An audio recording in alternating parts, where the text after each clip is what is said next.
ग्रंथराज श्रीमद् भगवद गीता यथारूप अध्याय 10। अध्याय का नाम है श्री भगवान का ऐश्वर्य। श्लोक संख्या 21। इस श्लोक को समझेंगे। भगवान इस श्लोक में अपनी 4 विभूतियाँ बता रहे हैं। 4 विभूतियाँ हैं और भगवान कहते हैं कि ये मैं हूँ।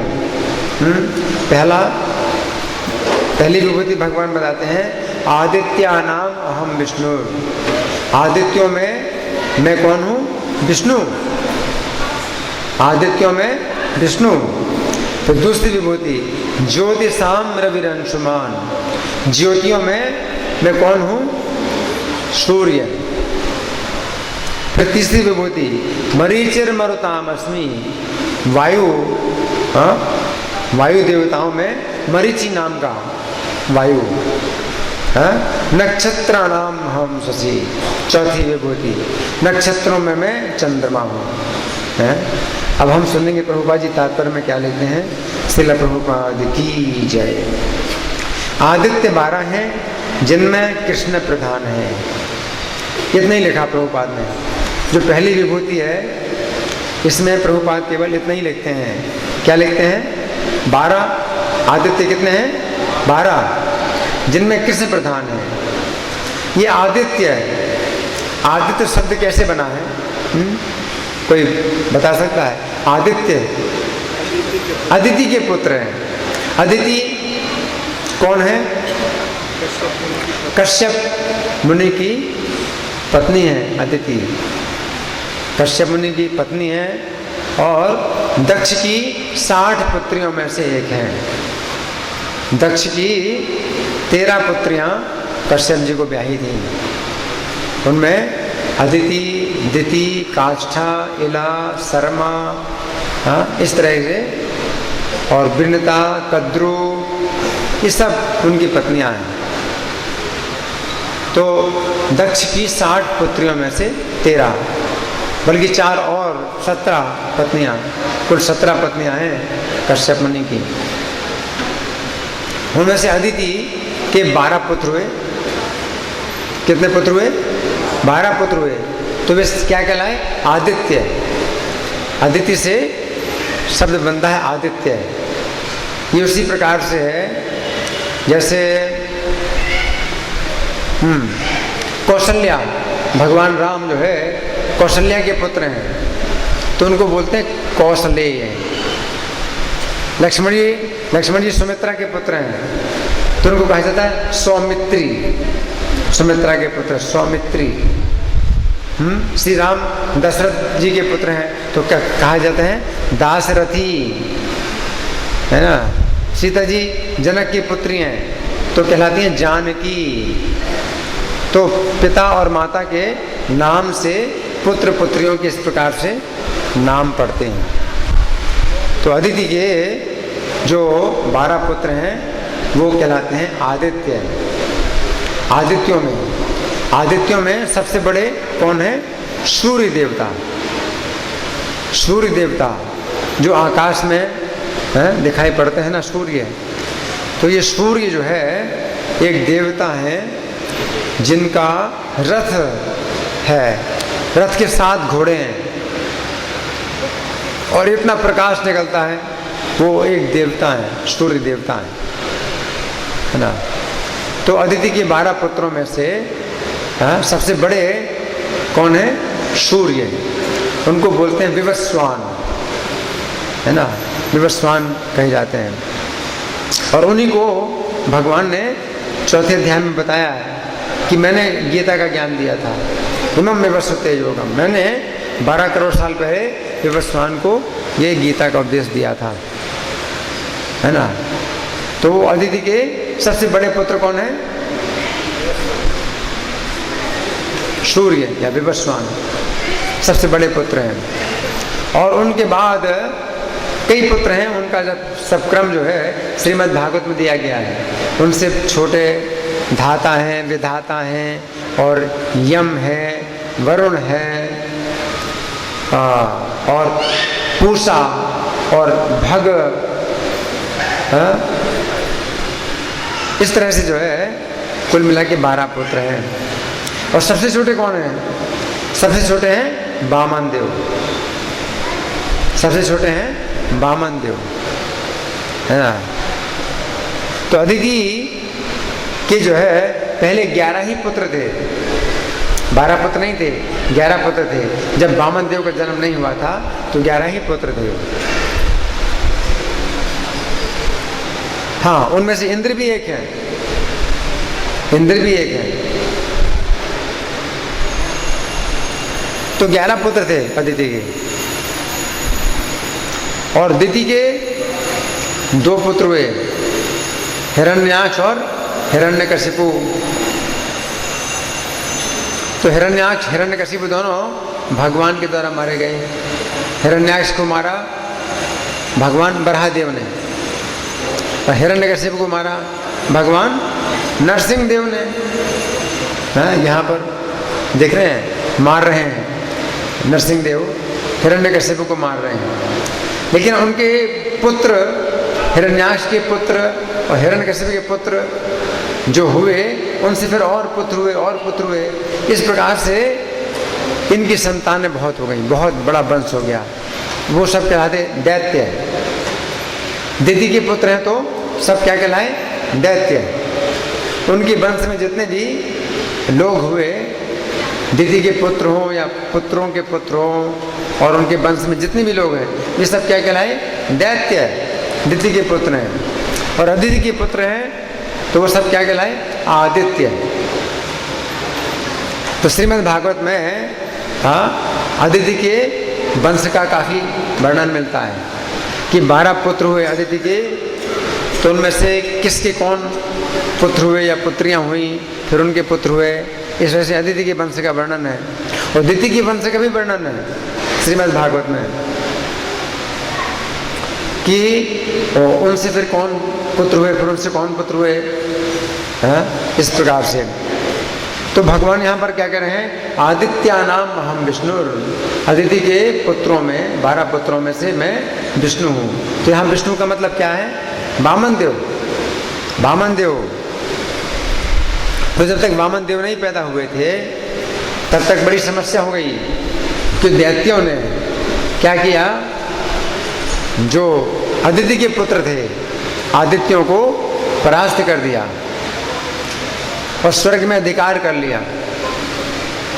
और अदिति जो है बहुत दुखी हुई, उनके पुत्रों को जो है स्वर्ग से निकाल दिया गया है, तो बहुत दुखी हुई।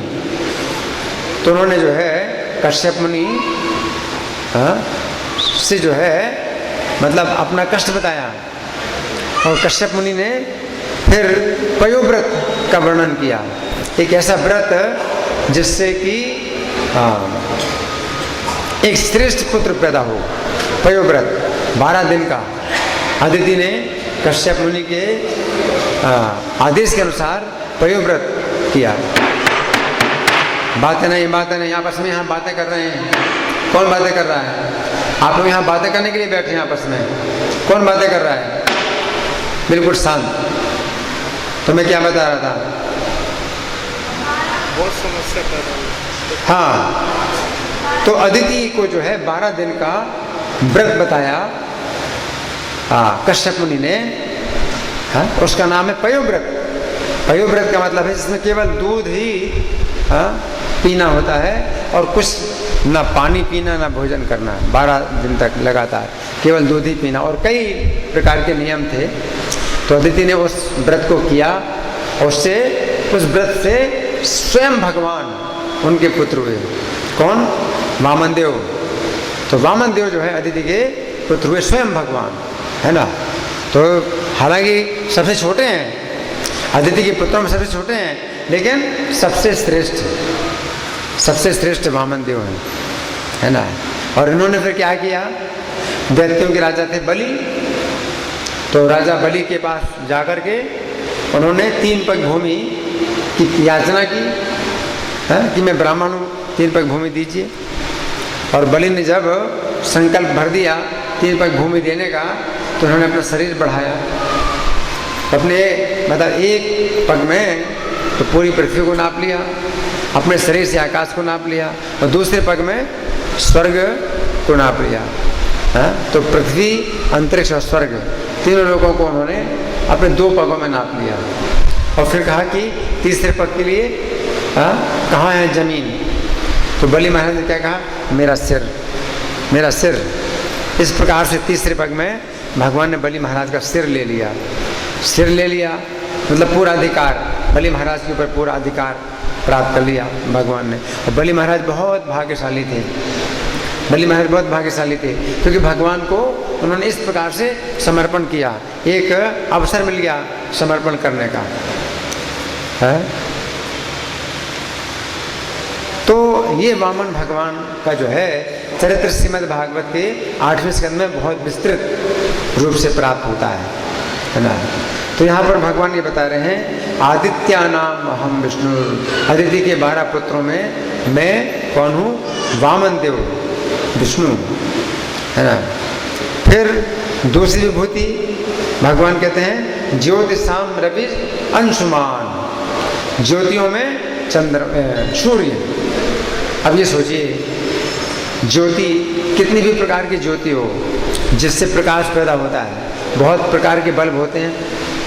आजकल तो कई प्रकार के बल्ब होते हैं, ट्यूबलाइट होती है जिनसे प्रकाश पैदा होता है, लेकिन कोई बल्ब आज तक ऐसा बना सूर्य के समान, ऐसा बल्ब, है ना। तो वो भगवान कहते हैं कि ये मैं हूँ, ज्योतिषाम रविरंशुमान। हालांकि ज्योति, सूर्य देवता, सूर्य तो एक देवता है, भगवान नहीं है, लेकिन भगवान अपनी विभूति बता रहे हैं कि जैसे जितने प्रकार के बल्ब हैं उन सब में सबसे श्रेष्ठ कौन है? सूर्य, एक बल्ब, ऐसा बल्ब भगवान ने बनाया सूर्य, है ना। तो उसी प्रकार से भगवान जो है सब जीवों में सबसे श्रेष्ठ है। तो भगवान ये बताना चाहते हैं ज्योतिषाम रविरंशुमान, है ना। और दूसरी बात ये भी है कि सूर्य में जो प्रकाश होता है उसमें विशेषता क्या है? सूर्य के प्रकाश में इसमें किरणें, सूर्य के प्रकाश में क्या विशेषता है? किरणें निकलती हैं, सूर्य की किरणें निकलती हैं, हाँ, इसको कहते हैं अंशुमान। अंशु का मतलब किरणें, सूर्य के प्रकाश में किरणें निकलती हैं। वो किरणें आपको ये बल्ब के प्रकाश में या ट्यूबलाइट के प्रकाश में नहीं मिलती। बल्ब में कुछ किरणें मिलती हैं, दिखाई पड़ती हैं, लेकिन सूर्य में जैसी किरणें निकलती हैं ऐसी किरणें किसी भी चीज़ में नहीं होती। चंद्रमा में वो किरणें नहीं होती, चंद्रमा में किरणें नहीं होती, सूर्य में किरणें होती हैं। इसलिए कहा गया अंशुमान, है ना, किरणमाली। सूर्य जो है किरणों की माला धारण की है, चारों तरफ किरणें निकलती हैं, किरणों की माला है। ज्योतिषाम रविरंशुमान। तो प्रभुपाद लिखते हैं तात्पर्य में, आकाश में टिमटिमाते ज्योति पुंजों में सूर्य मुख्य है, और ब्रह्म संहिता में तो सूर्य को भगवान का तेजस्वी नेत्र कहा गया है। ब्रह्म संहिता में कहा गया है, यह चक्षुरेश सविता सकल ग्रहाणाम राजा समस्त सुरमूर्ति रसेश तेजा यस्याज्ञा भ्रमति समृद्ध काल चक्रो गोविंद मादि पुरुषम तमहम भजामी। कि यह चक्षुरेश सविता सकल ग्रहाणाम, ये समस्त ग्रहों में जो है सूर्य भगवान का नेत्र है। राजा समस्त सुरमूर्ति, और समस्त ग्रहों का राजा है सूर्य। अशेष तेजा, और तेज कितना है? अशेष। अशेष का मतलब कभी भी शेष नहीं होता, समाप्त नहीं होता तेज। सूर्य का तेज कभी समाप्त नहीं होता, इसको भी समझना है कि सूर्य का तेज कभी समाप्त नहीं होता है। सूर्य का तेज कभी समाप्त नहीं होता, है ना। अब सोचिए, जैसे मान लीजिए कोई दिया, तो दिया जो है जलता है, तो दिया समाप्त हो जाता है, तेल जल जाता है तो दिया बुझ जाता है, समाप्त हो जाता है ना। जैसे ये बल्ब हैं, ये जो बल्ब जल रहे हैं, है ना, इनका भी जो है अगर आप बिल भुगतान न करें तो बल्ब भी बंद हो जाएंगे, समाप्त हो जाएगा, है ना। तो कोई भी ऐसी ज्योति नहीं है जो कि समाप्त ना हो, सब समाप्त हो जाते हैं। ये बल्ब भी एक दिन जो है फ्यूज हो जाते हैं, बेकार हो जाते हैं, फिर बदलने पड़ते हैं, है ना। और लाइट फेल होती रहती है, बार बार लाइट फेल होती रहती है ना। लेकिन सूर्य की लाइट कभी फेल हुई आज तक? सूर्य की लाइट कभी फेल नहीं हुई। वो तो सूर्य अस्त हो जाता है रात में, तो सूर्य दूसरी स्थान पर प्रकाश दे रहा है, सूर्य का प्रकाश तो उतना ही है। सूर्य के प्रकाश में कोई कमी नहीं आती है। ये नहीं सोचना कि सूर्य जो है का प्रकाश बंद हो गया, अब रात में जो है सूर्य का प्रकाश बंद हो गया, नहीं, सूर्य का प्रकाश बंद नहीं हुआ। सूर्य जो है जहां भी है प्रकाश फैला रहा है। अब हमारी आंखों से ओझल है, हमारे लिए रात है, लेकिन जहां सूर्य है वहां पर क्या होता है? हमेशा दिन होता है। आप सोचिए ये कैसा जो है सूर्य का प्रकाश भगवान ने बनाया है, और कितना प्रकाश, कितना प्रकाश। सूर्य का प्रकाश मान लीजिए कि बाहर जब होता है, यहाँ पर तो सूर्य का प्रकाश नहीं आता, लेकिन फिर भी सूर्य का प्रकाश जब बाहर होता है तो यहाँ कमरे में भी इतनी रोशनी होती है कि जितनी लाइट है ये जलाएं या ना जलाएं कुछ फर्क नहीं पड़ता। सोचिए दोपहर में जब सूर्य का प्रकाश होता है तो यहाँ अंदर तो नहीं आता सूर्य का प्रकाश, यहाँ तो छाया होती है, लेकिन छाया में भी जो है इतना प्रकाश है कि ये जो लाइट है ये जलाओ या ना जलाओ कुछ पता नहीं चलता। जैसे सवेरा होता है, सवेरे सूर्य का उदय होता है, सूर्य का उदय होते ही इतना प्रकाश हो जाता है कि जो सड़कों की लाइट है वो बिल्कुल उसका कुछ पता नहीं चलता, जले या ना जले कुछ फर्क नहीं पड़ता। सूर्य के उदय होने में ही इतना प्रकाश होता है, तो सूर्य का कितना प्रकाश है सोचिए। तो जब भगवान बताते हैं कि सूर्य ज्योतियों में मैं सूर्य हूँ, तो इसको सोचना चाहिए कि किसने बनाया ऐसा प्रकाश, प्रकाश का इतना बड़ा इंतजाम किसने किया। जैसे सरकार, अब ये जैसे प्रकाश है तो इस प्रकाश का इंतजाम करने के लिए कितने लोग जो है काम में लगे हुए हैं, कितने लोग हैं। ये तार जो है बिजली घर से तार यहाँ तक आए, बिजली घर में कितने लोग काम कर रहे हैं, और जो तार ज़मीन के अंदर से आ रहे हैं या ज़मीन के ऊपर से आ रहे हैं, तो उन तारों की भी जो है देखभाल करने के लिए कितने लोग काम में लगे हुए हैं।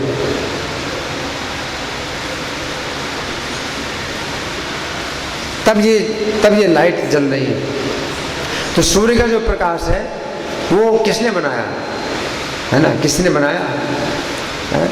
किसी का दिमाग होगा ना इसमें, किसी की बुद्धि होगी सूर्य का प्रकाश में भी, है ना। और कैसा प्रकाश, कैसा प्रकाश की लगातार प्रकाश निकल रहा है, 24 घंटे प्रकाश निकल रहा है, 24 घंटे इतना प्रकाश, और वो भी 24 घंटे। सोचिए अब आजकल के वैज्ञानिक लोग बिल्कुल नहीं जान पाते हैं कि सूर्य का प्रकाश कैसे हो रहा है। आजकल के जो वैज्ञानिक हैं उनके पास कुछ भी सही व्याख्या नहीं है कि सूर्य का प्रकाश कैसे पैदा हो रहा है। अटकलबाजी करते हैं, अंदाज़ा लगाते हैं। तो उनका कहना है कि सूर्य में प्रकाश कैसे हो रहा है, एटॉमिक फ्यूजन, परमाणु का जो है वो होता है, एटॉमिक फ्यूजन बोलते हैं उसको, है ना। तो जो परमाणु हैं वो टूट करके प्रकाश बन रहे हैं। तो इतना प्रकाश पैदा करने के लिए सूर्य का वजन घट रहा होगा। तो उन्होंने हिसाब लगाया कि 40 लाख टन सूर्य का वजन 1 सेकंड में घट रहा है। उनका कहना है इतना प्रकाश पैदा करने के लिए 1 सेकंड में सूर्य का वजन कितना घट रहा है, 40 लाख टन घट रहा है। सोचिए 1 टन 1000 किलो का होता है, तो 40 लाख टन सूर्य का वजन 1 सेकंड में घट रहा है। अगर ऐसा हो तो अभी तक तो सूर्य समाप्त हो जाता, लेकिन सूर्य क्या समाप्त हुआ है? हजारों हजारों सालों से सूर्य चमक रहा है, तो उनकी बुद्धि जो है काम नहीं कर रही, किसी की बुद्धि काम नहीं कर रही है ना। लेकिन भगवान क्या बता रहे हैं? ज्योतिषाम रविरंशुमान, मैं हूँ, मतलब भगवान से आ रहा है सूर्य का प्रकाश। और ब्रह्म संहिता में क्या कहा है? यह चक्षुरे सविता, कि भगवान के नेत्र से प्रकाश आ रहा है। सूर्य में जो प्रकाश आ रहा है कहाँ से आ रहा है? भगवान के नेत्र से आ रहा है। और वही सूर्य का जो प्रकाश है वो हमारे नेत्रों में आ रहा है, तभी हम देख पाते हैं। तो हमारे नेत्रों का देवता सूर्य है। तो जब तक सूर्य से प्रकाश हमारे नेत्रों को ना प्राप्त हो तब तक हम कुछ नहीं देख सकते। तो ये जो है भगवान की विभूति है, इसको समझना चाहिए। हाँ? आगे तीसरी विभूति भगवान बताते हैं, मरीचिर मरुतामस्मि, मरुत गणों में मैं मरीचि हूँ। तो मरुत गण कितने हैं? 50। वैसे 49 बताए गए हैं श्रीमद् भागवत में, मरीचि मरुदगण 49 हैं। और 49 कैसे हुए? 49 कैसे हुए? अदिति के 12 पुत्र हुए, अदिति के 12 पुत्र हुए, और भगवान जो है अदिति के पुत्रों की तो रक्षा करते हैं, और दिति के दोनों पुत्रों को भगवान ने मार डाला। दिति के दोनों पुत्रों को भगवान ने मार डाला। हिरण्याक्ष को मारा बराहदेव के रूप में भगवान ने, हिरण्यकशिपु को मारा नरसिंह के रूप में भगवान ने। तो दिति को जो है मतलब बड़ा कष्ट हुआ कि मेरे साथ तो बहुत अन्याय हो रहा है, मेरे साथ बहुत अन्याय हो रहा है। अदिति के पुत्रों की तो भगवान रक्षा करते हैं और मेरे पुत्रों की भगवान ने हत्या कर दी। तो दिति को जो है बहुत दुख हुआ। लेकिन कश्यप मुनि जो पति हैं वो भगवान के भक्त हैं, इसलिए भगवान के ऊपर वो अदिति जो है गुस्सा नहीं हो सकती है। कोई पति जो है अगर भगवान के भक्त हैं, विष्णु के भक्त हैं, तो फिर पत्नी जो है भगवान का विरोध नहीं कर सकती। तो फिर उसने किसको दोषी माना? इंद्र को दोषी माना। स्वर्ग का देवता इंद्र है, अदिति का पुत्र है, मेरी सौत का लड़का है और स्वर्ग में राज्य कर रहा है, और मेरे उसके कारण भगवान ने मेरे पुत्रों को मार डाला। तो इंद्र का ही दोष है। कोई स्त्री जो है अगर दोषी अगर दोष देखती है किसी का, तो अपने सौत का दोष किसी बात में निकालेगी या सौत के पुत्रों में दोष निकालेगी। तो दिति ने जो है मतलब इंद्र को दोषी माना कि इंद्र के कारण भगवान ने मेरे दोनों पुत्र मार डाले।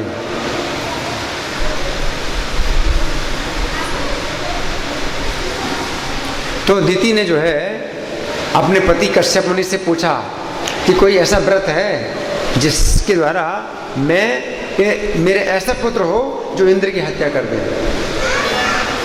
दिति ने अपने पति कश्यप मुनि से ऐसा पुत्र मांगा।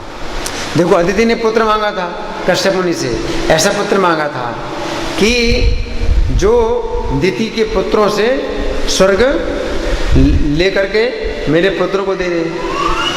तो वामन देव उत्पन्न हुए, तो स्वर्ग अदिति से स्वर्ग बलि महाराज से तीनों लोगों का राज्य छीन करके इंद्र को दे दिया। और दिति को जो है फिर बहुत दुख हुआ, बहुत दुख हुआ। मेरे 2 ही पुत्र थे और दोनों पुत्र भगवान ने मार डाले, है ना। और भगवान की गलती तो निकाल नहीं सकती है, सर्वेश्वर। तो किसकी गलती मानी उसने? इंद्र की गलती मानी। इंद्र जो है स्वर्ग का राज्य भोग रहा है। तो अब मुझे क्या चाहिए? ऐसा पुत्र चाहिए जो क्या करे? इंद्र की हत्या करे। तो कश्यप मुनि से पहले वचन ले लिया और कश्यप मुनि ने वचन दे दिया। जब दिति ने जब बताया कि मुझे ऐसा पुत्र चाहिए जो इंद्र की हत्या करे, तो कश्यप मुनि मन के अंदर बड़े दुखी हुए और बोले कि देखो मैं कैसे फंस गया इतने बड़े पाप में, कि अब मुझे जो है ऐसा पुत्र देना पड़ेगा इसको जो इंद्र की हत्या करे। लेकिन कश्यप मुनि ने क्या किया, एक चाल चली। कश्यप मुनि ने एक चाल चली। कश्यप मुनि ने दिति को एक बड़ा कठिन व्रत बताया। वो कौन सा व्रत था? पुंसवन व्रत, जो 1 साल में पूरा हो। अदिति को 12 दिन का व्रत बताया, 12 दिन में पूरा होने वाला, बहुत आसान है ना। लेकिन दिति को जो है कैसा व्रत बताया? 1 साल में जो पूरा हो, पुंसवन व्रत बताया और बड़े कठोर नियम बताए और कहा कि अगर इन नियमों का साल भर तक तुम पूरा पालन करोगी तो तुमको पुत्र पैदा होगा जो इंद्र की हत्या करेगा। लेकिन अगर तुमने नियम में कुछ तोड़ दिया, कोई नियम अगर तोड़ दिया, तो फिर वही पुत्र जो तुम्हारा होगा इंद्र का भाई बन जाएगा, भाई बन जाएगा। और हुआ भी। दिति ने बड़ी सावधानी से नियमों का पालन किया, लेकिन अंत में जो है उसका जो है नियम टूट गया, क्योंकि 1 साल तक उसने जो है नियमों का पालन किया तो बहुत परिश्रम हुआ उसको और बहुत थक गई। तो एक बार उसने भोजन के बाद जो है बिना हाथ पैर धोए उसने सो गई। तो उस समय क्या किया, इंद्र को मौका मिला। इंद्र जो है इसी मौके की तलाश में थे कि माता को जो है जब भी कुछ नियम टूटे तो मैं गर्भ की हत्या करूं। लेकिन इंद्र को पता नहीं था कि कश्यप मुनि ने पहले से ही बता दिया है कि अगर तुम्हारा नियम टूट जाएगा तो वो जो बच्चा होगा वो इंद्र का भाई बन जाएगा। तो इंद्र को तो चिंता करने की जरूरत नहीं थी कि नियम टूट गया है तो अब क्या जरूरत है कि मैं गर्भ के अंदर बच्चे की हत्या करूं। इंद्र ने जो है मतलब उल्टा सोचा कि अब माता का नियम टूट गया है तो मैं गर्भ के अंदर जाके बच्चे की हत्या करूं। तो इंद्र ने क्या किया कि बहुत छोटा रूप धारण करके दिति माता के गर्भ में प्रवेश करके और बच्चे को क्या किया, अपने वज्र से 7 टुकड़े कर दिए। गर्भ के अंदर जो बच्चा था उसके कितने टुकड़े कर दिए? 7 टुकड़े कर दिए। किस चीज के द्वारा? वज्र के द्वारा 7 टुकड़े कर दिए। लेकिन 7 टुकड़े 7 बच्चे हो गए, क्योंकि वो व्रत बड़ा शक्तिशाली था। पुंसवन व्रत इतना शक्तिशाली था कि बच्चे गर्भ के अंदर बच्चे 7 बच्चे हो गए, 7 टुकड़ों के 7 बच्चे हो गए। और वो जो है मतलब रो रहे हैं। तो इंद्र ने मतलब इंद्र को बड़ा डर लगा कि माता जाग जाएगी। अभी 7 जो है बच्चे जोर जोर से रो रहे हैं तो माता जाग जाएगी, और जाग जाएगी तो मेरा जो काम है माता को पता चलेगा तो फिर माता मुझे शाप दे देगी। तो इंद्र ने क्या कहा, मरुत मरुत मरुत। मरुत के मतलब ना रो ना रो, और एक एक टुकड़े 7-7 टुकड़े और कर दिए। एक एक टुकड़े 7-7 टुकड़े कर दिए। कितने हो गए टुकड़े? 49। और 49 बच्चे हो गए। 49 बच्चे हो गए। अब तो और समस्या हो गई। और 49 बच्चे वो बोले कि तुम हमें क्यों मार रहे हो, हम तो तुम्हारे भाई हैं, हम तो तुम्हारे भाई हैं, तुम हमें क्यों मार रहे हैं। तो इंद्र को फिर समझ में आया कि अरे मैंने तो बड़ी गलती की, मैंने तो बड़ी गलती की, क्योंकि वो तो पिता कश्यप ने पहले से ही ये नियम बना दिया था कि जैसे तुम्हारा व्रत भंग होगा तो बालक तो इंद्र का मित्र बन जाएगा। तो फिर उसने कहा कि अब तुम लोग जो है कोई डरने की बात नहीं, चिंता की बात नहीं है, और अब जो है मैं तुम्हें नहीं मारूंगा। तो 49 वो और एक 50 इंद्र, ये 50 बच्चे जो है दिति के गर्भ से बाहर निकले। और दिति उस समय जागी तो उसने देखा कि ये कैसे 50 बच्चे कैसे हो गए। तो एक तो इंद्र थे, तो इंद्र ने जो है दिति से क्षमा मांगी, मुझे क्षमा कर देना, मैंने जो है आपके बच्चे की हत्या की। और व्रत का पालन करने से दिति का जो मन है इतना शुद्ध हो गया था कि इंद्र के प्रति उसकी ईर्ष्या खत्म हो गई व्रत का पालन करने से। व्रत कैसे नियम थे, वो भगवान विष्णु को प्रसन्न करने वाले नियम थे, तो उनसे जो है दिति का जो ईर्ष्या थी वो समाप्त हो गई। क्योंकि उसमें एक नियम ये भी था कि किसी जीव के प्रति ईर्ष्या नहीं करना। अब देखो ईर्ष्या के कारण ही तो वो पुत्र प्राप्त करना चाहती थी, और उसी ईर्ष्या को बिल्कुल त्याग दो। तो वो कारण ही समाप्त हो गया नीति का। तो इंद्र के प्रति ईर्ष्या समाप्त हो गई। तो इंद्र ने जब क्षमा मांगी माता से कि मुझे क्षमा करो, तो माता ने क्षमा कर दिया और माता ने आज्ञा दे दी कि इन 49 बच्चों को अपने साथ ले जाओ, ये तुम्हारे छोटे भाई हैं। तो इस तरह से जो है 50, यहाँ प्रभुपाद लिख रहे हैं 50 प्रकार के वायु। तो 50 प्रकार के वायु का मतलब यही है, 49 प्रकार के वायु हैं और इंद्र जो है उनके भाई हैं। इस प्रकार से 50 हो गए। तो ये अब दैत्य नहीं कहलाए, हालांकि दीदी के पुत्र हैं लेकिन दैत्य नहीं कहलाए।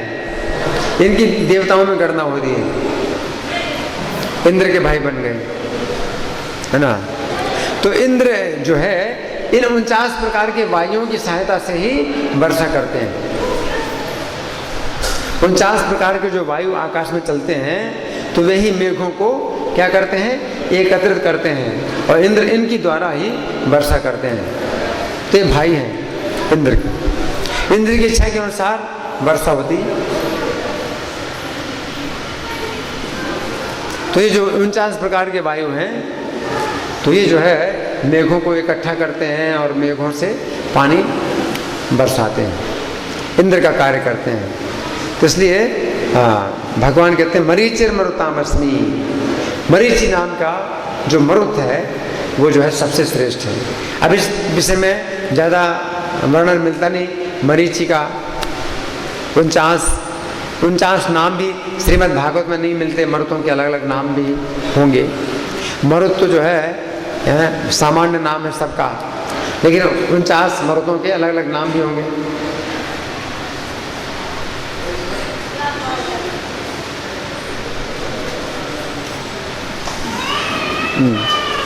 तो इस प्रकार से भगवान यहाँ बता रहे हैं कि मरुत गणों में मरीचि नाम का जो मरुत है वो मैं हूँ, मतलब सबसे श्रेष्ठ है ना। क्योंकि 49 प्रकार के जो वायु देवता हैं तो इनकी अलग अलग प्रकार की गतियाँ होती हैं, अलग अलग प्रकार की वायु होती है। उनमें से मरीचि नाम का जो वायु देवता है उसका कुछ विशेष महत्व है। तो इसका वर्णन कहीं हो सकता है, देखना पड़ेगा कहीं अगर वर्णन हो कि वो कौन सा वायु है।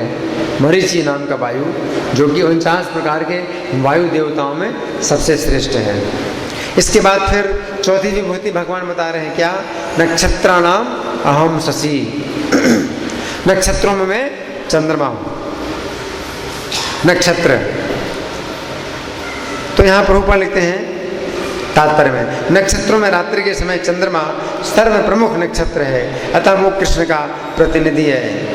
इस श्लोक से प्रतीत होता है कि चंद्रमा एक नक्षत्र है, अतः आकाश में टिमटिमाने वाले तारे भी सूर्य प्रकाश को परावर्तित करते हैं। इस बात से प्रभुपाद जो है बड़ा महत्वपूर्ण निष्कर्ष निकालते हैं। प्रभुपाद क्या कहते हैं कि चूंकि भगवान ने यहाँ पर क्या कहा है कि चंद्रमा नक्षत्रों में जो है श्रेष्ठ है और जितने भी नक्षत्र हैं तो वो भी जो है चंद्रमा भी एक नक्षत्र ही है। अच्छा, चंद्रमा जो है आज के वैज्ञानिक लोग क्या मानते हैं कि चंद्रमा में जो प्रकाश है वो क्या होता है, सूर्य का ही प्रकाश परावर्तित हो रहा है। और भगवान यहाँ गीता में कह रहे हैं कि नक्षत्रों में चंद्रमा, तो चंद्रमा भी एक नक्षत्र है। इसका मतलब जितने नक्षत्र हैं वो भी चंद्रमा की तरह ही सूर्य के प्रकाश को परावर्तित करते हैं, अपने आप में कोई सूर्य नहीं है।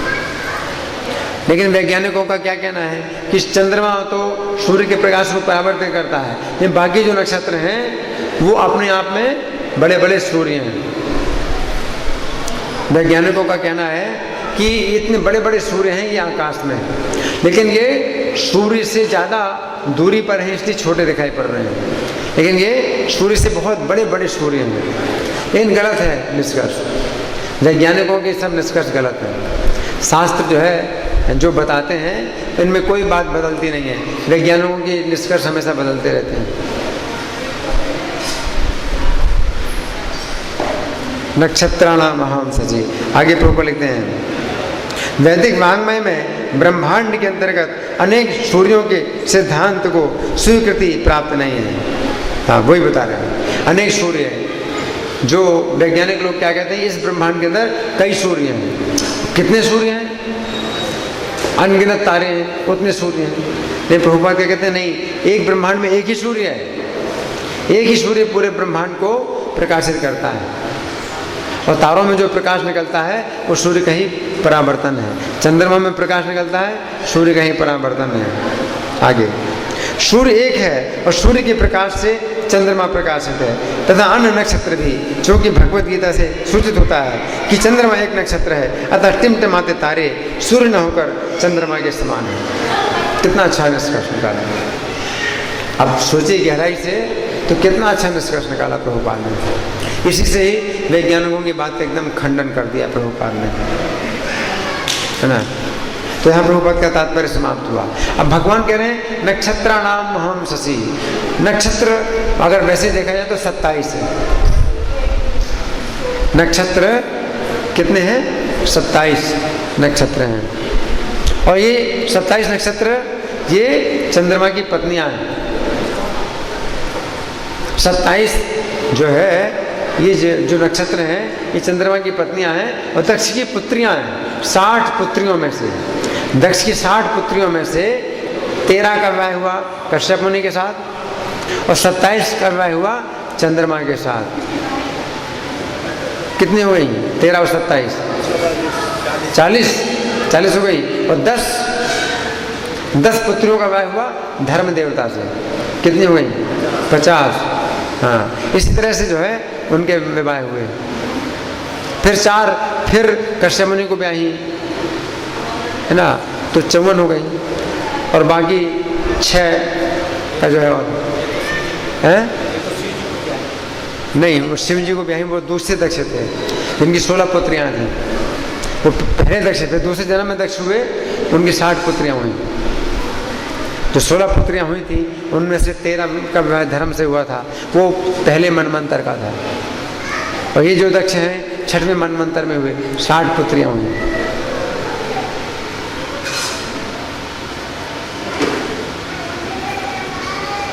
तो चंद्रमा नक्षत्रों में जो है सबसे श्रेष्ठ नक्षत्र कौन है? रोहिणी। रोहिणी नक्षत्र। चंद्रमा का जो है विशेष प्रेम रोहिणी में था। तो जो अन्य पत्नियां थी तो उन्होंने अपने पिता से शिकायत की कि हमारे पति जो है बड़ा पक्षपात करते हैं, रोहिणी से ज़्यादा प्रेम करते हैं, हमारे से प्रेम नहीं करते। तो दक्ष ने चंद्रमा को समझाया कि नहीं, तो अपनी सभी पत्नियों के साथ में बराबर व्यवहार करो, पक्षपात ना करो। चंद्रमा ने मान लिया, लेकिन फिर वही व्यवहार। तो उनकी पत्नियों ने फिर शिकायत की अपने पिता से कि ये मानते नहीं हैं और रोहिणी से ज़्यादा प्रेम करते हैं और हम लोगों से कम प्रेम करते हैं। तो दक्ष ने साथ दिया कि तुमको 6 रोग हो जाए। 6 रोग होता है तो क्या होता है? शरीर क्षीण होता जाता है। तो चंद्रमा को 6 रोग हो गया। तो पूर्णिमा के बाद क्या होता है? चंद्रमा घटने लगता है ना। लेकिन फिर जब चंद्रमा ने दक्ष से प्रार्थना की कि अब मुझको जो 6 रोग हो गया है, इससे तो आपकी पुत्रियों का ही कष्ट होगा। तो दक्ष ने फिर जो है साप को बदल दिया, कहा कि ठीक है 15 दिन तक जो है तुम घटते रहोगे, फिर 15 दिन में तुम फिर बढ़ने लगोगे। तो पूर्णिमा से अमावस्या तक चंद्रमा घटता जाता है, फिर अमावस्या से फिर पूर्णिमा तक चंद्रमा बढ़ता जाता है। तो इस प्रकार से दक्ष ने जो है चंद्रमा को श्राप दिया था। तो नक्षत्राणाम महम शशि। चंद्रमा, नक्षत्रों में चंद्रमा। अब वैसे देखा जाए शशि, ये नाम कैसे पड़ा? शशि, चंद्रमा का नाम जो है शशि कैसे पड़ा? शशि नाम पड़ा है शश। शश का मतलब होता है खरगोश। शश का मतलब है खरगोश। तो शशि का मतलब है जिसमें खरगोश का चिन्ह हो। तो चंद्रमा में जो चिन्ह दिखाई पड़ता है ना, कलंक, वो खरगोश की तरह है। शशांक भी चंद्रमा को बोलते हैं। शशांक, जिसकी गोद में खरगोश, शशांक। शशि, शशांक, ये चंद्रमा का ही नाम है ना। तो प्रभुपाद भी यही कहा करते थे कि जैसे प्रभुपाद से किसी ने कहा कि आप जो है ये कृष्ण भावनामृत आंदोलन आप फैला रहे हैं पूरी दुनिया में, लेकिन इसको कितने लोग मान रहे हैं, कितना परसेंटेज है लोग जो है इसको मान रहे हैं? ज़्यादा से ज़्यादा परसेंटेज तो उनका है जो नहीं मानते।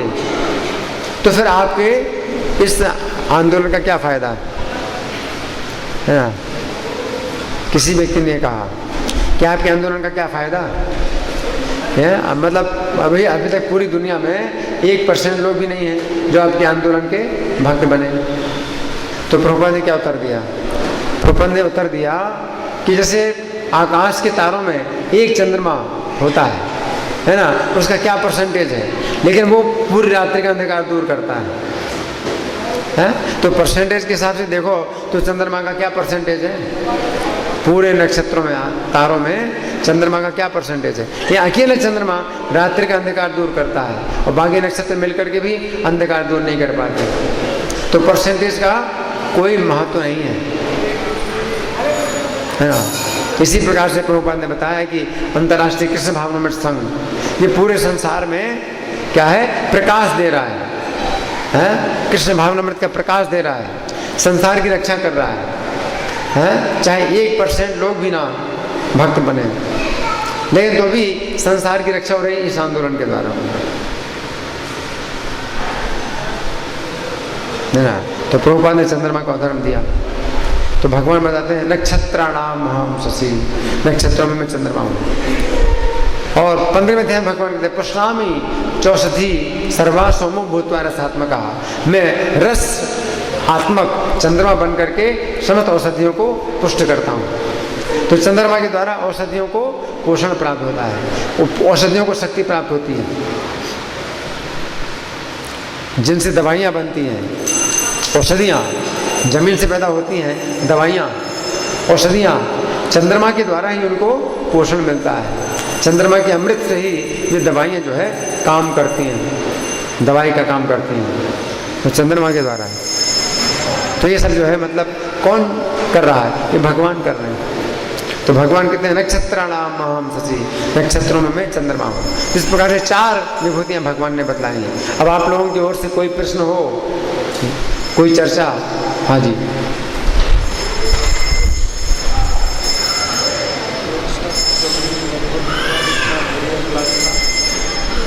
मेरा प्रश्न है जैसे कि इंद्रदेव को क्या, मेरा प्रश्न है कि इंद्रदेव को क्या हत्या का पाप लगा होगा? हाँ, इनका प्रश्न बड़ा अच्छा है। क्या इंद्र को हत्या का पाप लगा? हाँ, इंद्र को हत्या का पाप लगा। तो आगे चल करके फिर क्या हुआ कि असुरों ने इंद्र का राज्य छीन लिया। असुरों ने इंद्र का राज्य छीन लिया और इंद्र जो है फिर जब ब्रह्मा जी के पास गए देवताओं को लेकर के साथ में कि असुरों ने राज्य छीन लिया है और हम बहुत कष्ट भोग रहे हैं। तो कश्यप मुनि ने, मतलब ब्रह्मा जी के पास ही बैठे थे कश्यप मुनि, कश्यप मुनि ने कहा कि तुमने दीदी के गर्भ की हत्या की, इसलिए ये कष्ट संकट आया तुम्हारे पास कि तुम्हारा सब राज्य छिन गया। इंद्र ने कहा कि नहीं, वो तो मैंने अपनी रक्षा के लिए बच्चे को मारा था क्योंकि वो मुझे मारता। कश्यप मुनि ने कहा कि वो तो मैंने पहले से ही बोल दिया था कि दीदी का अगर नियम टूट जाएगा तो वो बच्चा है वो तुम्हारा मित्र बन जाएगा। तो फिर इंद्र के पास कोई उत्तर नहीं था। तो बच्चे की हत्या करने का जो दोष है इंद्र को लगा, है ना। फिर उसके बाद ही फिर वामन भगवान का अवतार हुआ। अदिति को जो है फिर कश्यप मुनि ने जो है वो व्रत बताया, प्रेम व्रत बताया, जिससे वामन देव का जन्म हुआ, है ना। धन्यवाद। ग्रंथराज श्रीमद् भगवद गीता की जय, जगत गुरु शिला प्रभुपाद की जय, श्री राधा पार्थ सारथी ललिता विशाखा गौर निताई, सीताराम लक्ष्मण हनुमान प्रहलाद नरसिंह देव की जय हो।